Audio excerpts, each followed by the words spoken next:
They asked me once if I ever lost my faith in those trenches. The reporter wanted something clean, a yes or no, a story of redemption or loss. I told him I'd need more than an afternoon to answer that. Truth is, I found God in France, and I lost him there too. Sometimes in the same hour. I was ordained in 1915, fresh out of seminary in Ohio. 26 years old with a theology degree and not a damn bit of sense. I'd grown up in a parsonage. My father was a Methodist minister, spent 40 years preaching fire and brimstone to farmers and factory workers in Cleveland. Good man. Believed every word he said. I believed it too, back then. Believed in divine purpose, in God's plan, in the redemptive power of sacrifice.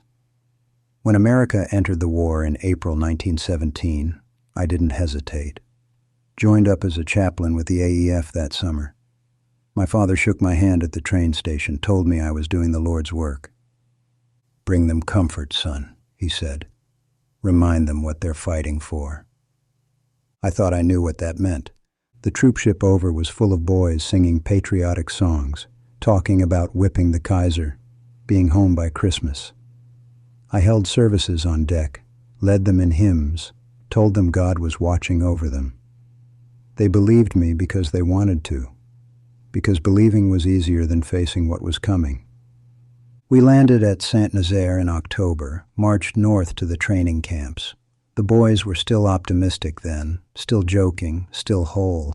I remember Private Danny Kowalski from Chicago asking me if there was baseball in heaven. He was 18, maybe, wanted to pitch for the Cubs someday.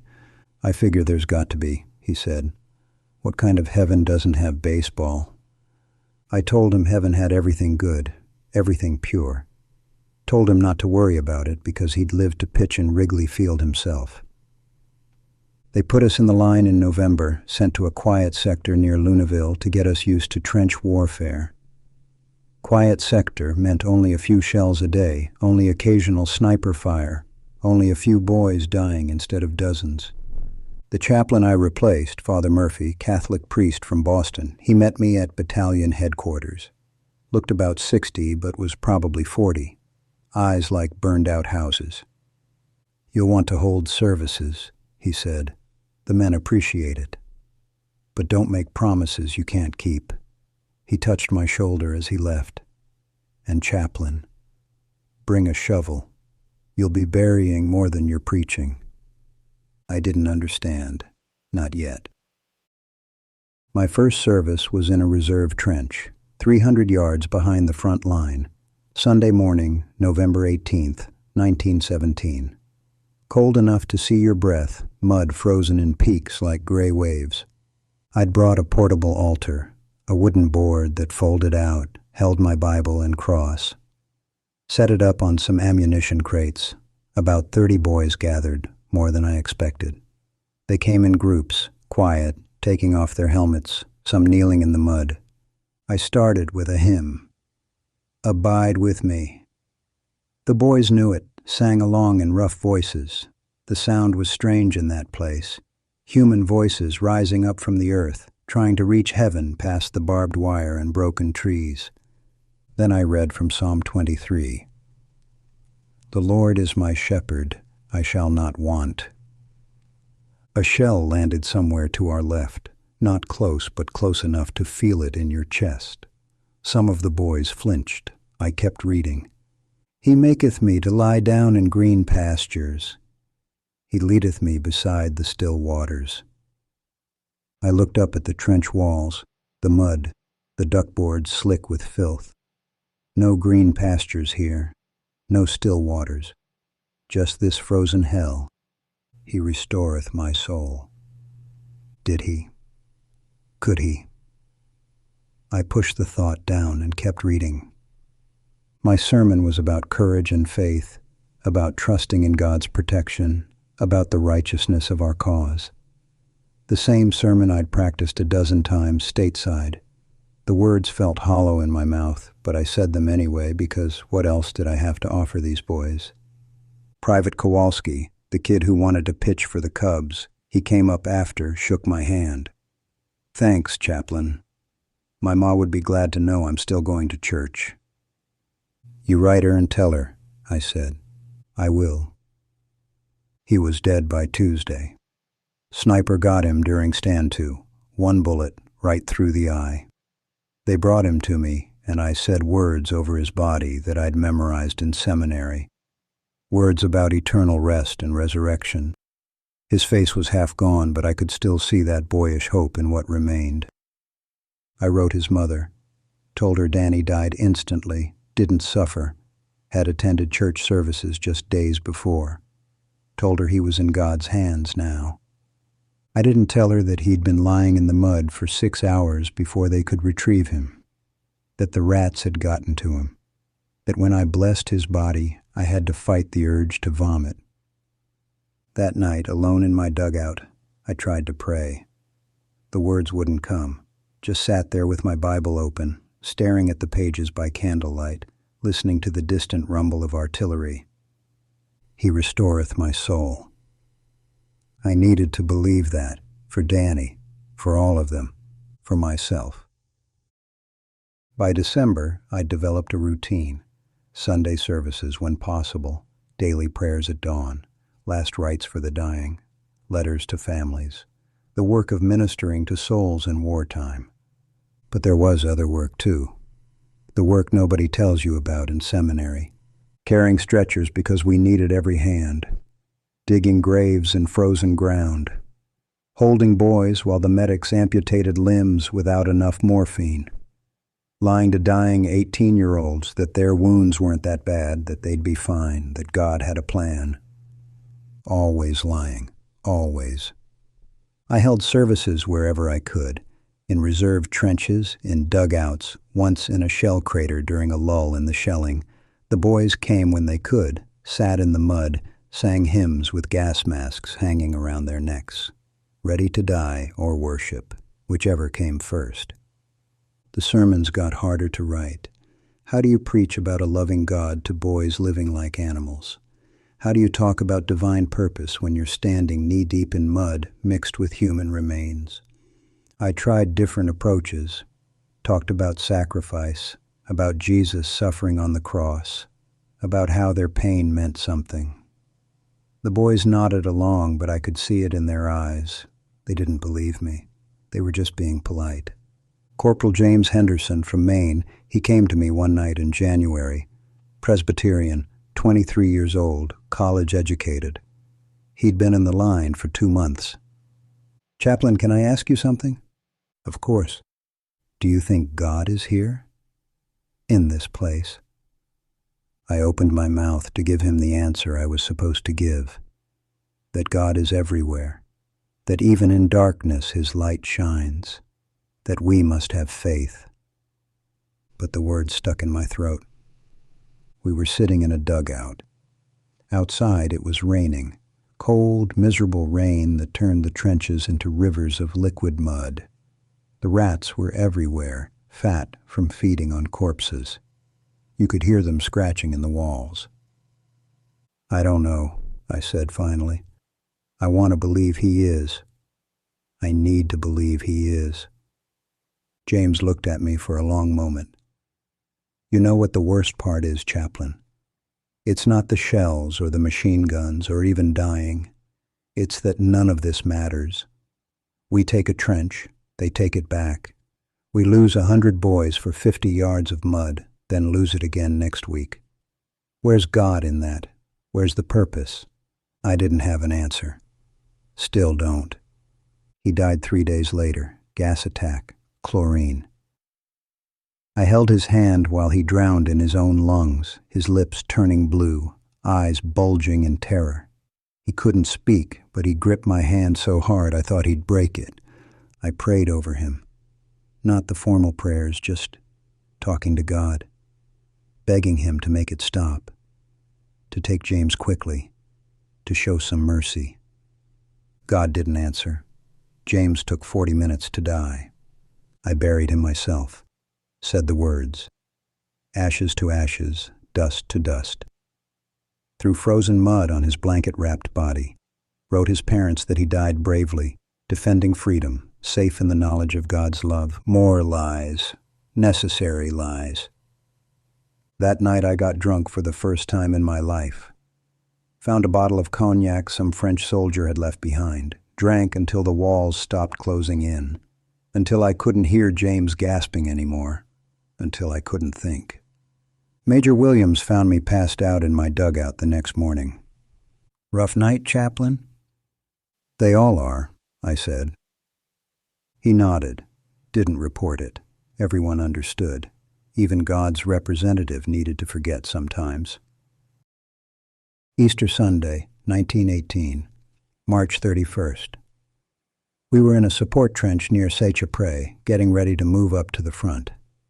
The spring offensive was in full swing, Germans pushing hard, trying to break through before American reinforcements could tip the balance. I decided to hold a sunrise service. Easter morning, resurrection, new life. Seemed appropriate, even if it was a sick joke. About 50 boys showed up. More than usual. Maybe because it was Easter. Maybe because they knew we were moving up soon and wanted to hedge their bets with the Almighty. I set up my portable altar. The sun was just coming up, pale and weak through the morning mist. You could hear the guns to the north, a constant rumble. Spring thunder, we called it, like the earth itself was angry. Started with "Christ the Lord is risen today." The boys sang along, their voices rough and tired but genuine. For a moment, just a moment, it felt like church back home, like we were anywhere but here. Then I preached about resurrection, about death being conquered, about how Jesus suffered and died and rose again, victorious. I looked at their faces while I talked.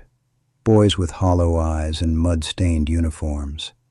Boys who'd seen their friends blown apart. Boys who knew they might be dead by nightfall. Christ defeated death, I told them, and through him we too shall overcome. Private Miller, kid from Nebraska, 19 years old, he raised his hand. I almost laughed. We were in a trench in France, and he raised his hand like we were in Sunday school.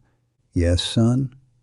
"Chaplain, if Christ defeated death, why are we still dying?" The other boys looked at me, waiting, wanting an answer that made sense.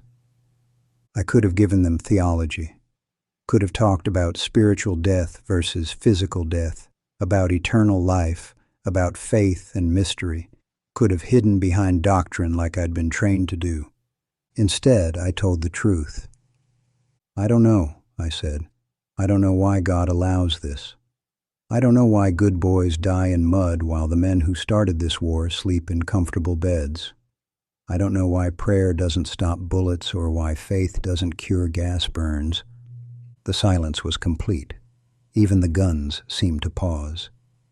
"But I know this," I continued. "You're not alone. Whatever happens today, tomorrow, however long this goes on, you're not alone. I'm here. Your brothers are here. And God." I paused, fighting for words. God is here too, even if I can't explain how or why or what he's doing. He's here in the moments we help each other, in the mercy we show, in our refusal to become monsters despite everything pushing us that way. Private Miller nodded slowly. "Okay, Chaplain. That's something." We took communion after, bread and wine, body and blood, fitting considering where we were. The attack came on April 20th. Germans hit Chaplain at dawn, artillery barrage that made hell look like a garden party. I was in a dugout with Major Williams when it started, the earth shaking so hard dirt rained from the ceiling. "This is it," Williams said. "They're coming through." I grabbed my aid kit and followed him up. The trench was chaos, boys running, shouting, shells landing, machine guns rattling. The German artillery had cut our wire, blown gaps in our positions. Their stormtroopers were already in our front line. I wasn't a soldier, wasn't supposed to fight, but I carried wounded, loaded stretchers, dragged boys out of collapsed dugouts, did whatever needed doing.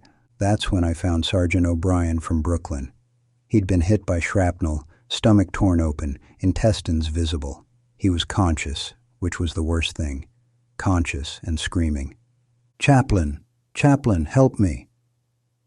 I dropped beside him, applied pressure to the wound, but there was too much damage, too much blood. He was dying, and we both knew it. "Am I going to hell, Chaplain?" His eyes were wide, panicked. "I killed a man yesterday. Stabbed him. I can still feel it. Am I going to hell?" This was my job. This was what I'd trained for. Comfort the dying. Grant absolution. Assure them of God's grace. "You're a soldier," I said. "You did your duty. God understands." But I liked it. He grabbed my arm, strength born of desperation. "I liked it, Chaplain." I stuck my knife in him, and I felt glad. What kind of man does that make me? Another shell landed close. Debris rained down. I covered his body with mine, felt his blood soaking through my uniform. "It makes you human," I said. "It makes you a boy who's been pushed past breaking. God knows what this place does to us. He knows." "Tell me I'm forgiven," blood bubbled from his lips. "Please, I need to hear it." So I said the words, the formal absolution. "By the authority vested in me, I absolve you of your sins in the name of the Father, and of the Son, and of the Holy Spirit." He relaxed, smiled even. "Thanks, Chaplain." He died 30 seconds later. I sat there in the mud, covered in his blood, and something inside me finally snapped. I screamed, actually screamed, loud enough to be heard over the artillery, screamed at God, at the war, at the universe for allowing this. Nobody stopped me. Boys ran past on both sides, fighting and dying, and I just knelt there screaming like a madman. When I was empty, I stood up, picked up my aid kit, moved to the next wounded boy. Because that's what you do. You break, you scream, you question everything you ever believed. Then you keep going because boys are dying and they need someone, anyone, to tell them it's going to be okay, even when it's not, even when you've stopped believing your own words. The battle lasted 6 hours. We held the line, barely. Lost 200 boys doing it. I buried 43 of them myself over the next 3 days. 43 funerals, 43 prayers, 43 letters to families, 43 lies about meaning and purpose and God's plan. The armistice came in November. Bells ringing, men cheering, the war finally over. I stood in the mud and felt nothing. Just nothing. They wanted me to lead a Thanksgiving service. The boys needed it, the officers said. A moment of gratitude, of celebration, of acknowledging God's mercy and ending the slaughter. I couldn't do it. Couldn't stand up there and thank God for stopping something He'd allowed to happen in the first place. Couldn't praise His mercy when He'd watched millions die before finally deciding enough was enough. I held the service, said the words, but my heart wasn't in it. I came home in February 1919. My father met me at the station, took one look at me and pulled me into a hug. Didn't say anything. Just held me while I stood there, stiff and silent. "Did you bring them comfort?" he asked finally. "I tried," I said. "Then you did the Lord's work." But had I? What comfort did I really give? Lies about purpose? False assurances about God's protection? Empty promises that their deaths meant something? I tried going back to the pulpit. Lasted 3 months. Stood up on a Sunday morning to preach about faith overcoming adversity. Looked at the congregation. Well-fed, comfortable, complaining about gas prices and property taxes, and I walked out mid-sermon, just left, never went back. My father was heartbroken, thought I'd lost my faith entirely. Maybe I did. Or maybe I just lost faith in the version of God we'd been selling.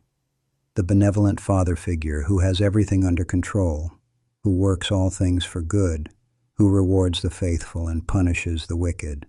that God doesn't exist, can't exist. Because if he does and he allowed that war to happen, then he's not benevolent, he's a monster. But here's the thing, and this is what took me decades to understand.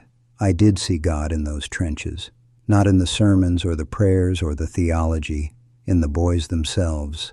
I saw him in Private Miller sharing his last cigarette with a wounded German prisoner, in Corporal Henderson spending his own money to send care packages to a French orphan, in Sergeant O'Brien carrying a wounded man 300 yards under fire, even though they'd hated each other before the battle. God wasn't in the war. He was in the mercy we showed despite it, in our stubborn insistence on remaining human when everything was designed to turn us into animals. I never went back to preaching, became a hospital orderly instead, spent 30 years changing bedpans and holding hands and offering what comfort I could without invoking the divine. Did more good there than I ever did with a pulpit and a Bible. My father died thinking I'd betrayed my calling. Maybe I did, but I couldn't keep lying. Couldn't keep promising boys that God had a plan when the plan seemed to involve their guts spilled in French mud. I'm 83 now. Still don't have answers. Still don't know why God allows suffering, why prayers go unanswered, why good people die young while the cruel live long. But I know this. Those boys in the trenches taught me more about faith than any seminary. They showed me that faith isn't believing in some cosmic plan or trusting that everything happens for a reason. Faith is holding someone's hand while they die. It's sharing your last ration with a hungry buddy. It's choosing kindness when hate would be easier. Faith is showing up day after day in a trench in France, trying to offer comfort even when you've stopped believing your own words, even when you're broken inside, even when God feels absent. Maybe that's all faith ever was, not certainty, not answers, just the stubborn refusal to abandon each other, even in hell. I buried 427 boys in France, prayed over every single one, told them they weren't alone, that God loved them, that their sacrifice mattered. I still don't know if any of it was true. But I showed up, I stayed. And maybe that's the only theology that matters. We went to war thinking we'd save souls. Instead, we learned that sometimes the most sacred thing you can do is just witness the suffering, to say, I see you. You matter. You won't be forgotten. That's the gospel I brought home from the trenches. Not the one I learned in seminary, the one I earned in the mud.